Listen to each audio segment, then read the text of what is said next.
جس کے بعد پیسہ ہے اس کے گھر کے معاشرے کو دیکھ کے اور ایک غریب کے گھرانے کو دیکھ کے تو زمین آسمان کو فرق نظر آتا ہے۔ اب ایک امیر غریب انسان اس کا گھرانہ دیکھتے ہیں کہ وہ اپنے گھرانے میں صبح اس کی بیوی اس کے بچے سردی کی وجہ سے وہ سوئے رہتے ہیں، وہ اٹھتے نہیں، رضائیوں میں کمبل میں پڑے رہتے ہیں، اٹھتے نہیں کہ سردی لگتی ہے۔ اس سردی لگنے کی وجہ سے اس مال و دولت والے انسان کی بیوی اور بچے سکون کے ساتھ بیڈ کے اوپر لیٹے ہوئے ہیں، لیکن اب بات دیکھیں کہ غریب کے گھر کا کیا حالت ہے۔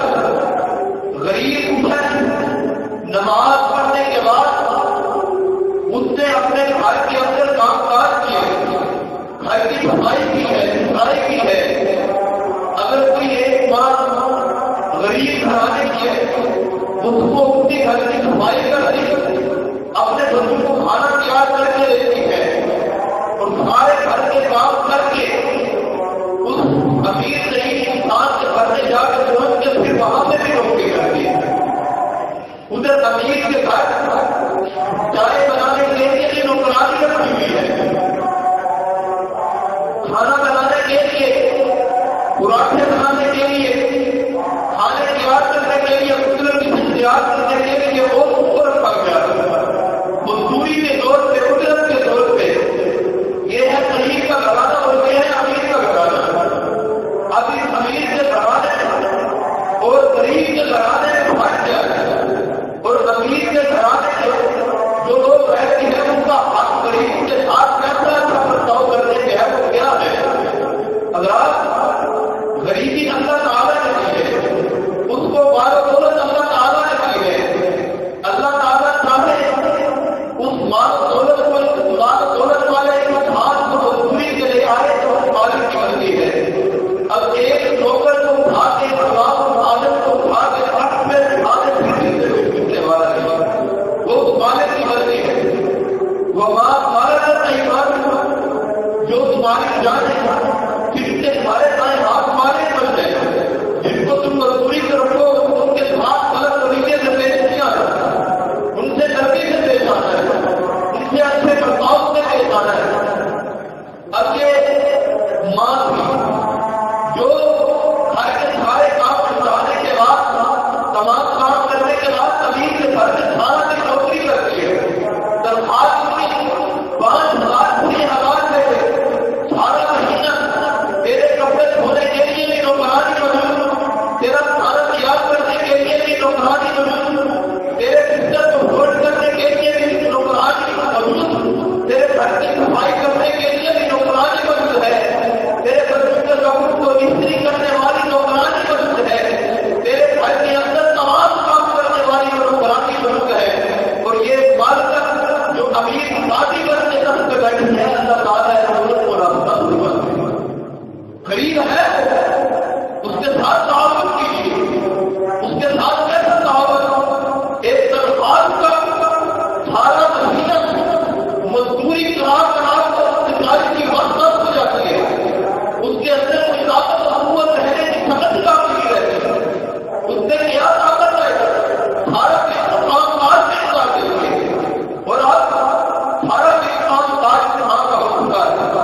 اب جب اپنے گھر میں جائے گا، جب گھر میں جا کے پھر بھی کام کاج نہیں ہو گئے، پھر بھی کام کاج ہو گئے، پھر بھی جا کے کھانا بنانا ہوگا، اپنے بچوں کے لیے بہترین قسم کا بستر تیار کرنا ہوگا، اپنے گھر کی صفائی ستھرائی تمام کام پھر اپنے گھر میں بھی کرنے ہوں گے۔ حضرات کی ایک ماں ہے، ایک امیر قادر اور ایک غریب قادر، دونوں آپ کے سامنے ہیں۔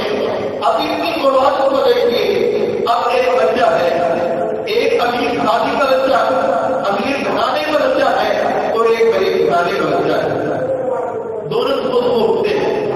ایک امیر گھرانے کا بچہ صبح وقت اٹھتا ہے، امیر گھرانے کا بچہ صبح اٹھ کے بہترین قسم کے وردی پہنتا ہے، یونیفارم پہنتا ہے، صاف ستھری یونیفارم پہنتا ہے۔ اب غریب بچے کا کھانا بھی ہوتا ہے، اس کا بچہ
جہاں اپنے بچے کی کسی ساتھ لے کے جاؤ تو اس غریب بچے کی کسی ساتھ لے کر خدا کا سمے نہ بنا دیں.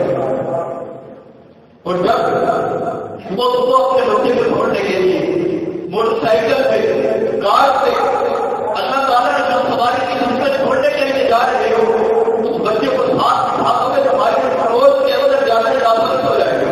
بلکہ اللہ تعالیٰ مارنے برکت ڈالے گا. ہم اس میں سب نفرت ہم ایک دوسرے کو توڑنے سے لگے ہوئے تھے. اللہ کامیابی دے کے ایک دوسرے کو آپس میں موڑ دیں. امیر ہو غریب ہو ایک ہی ساتھ میں کھڑے ہو. اب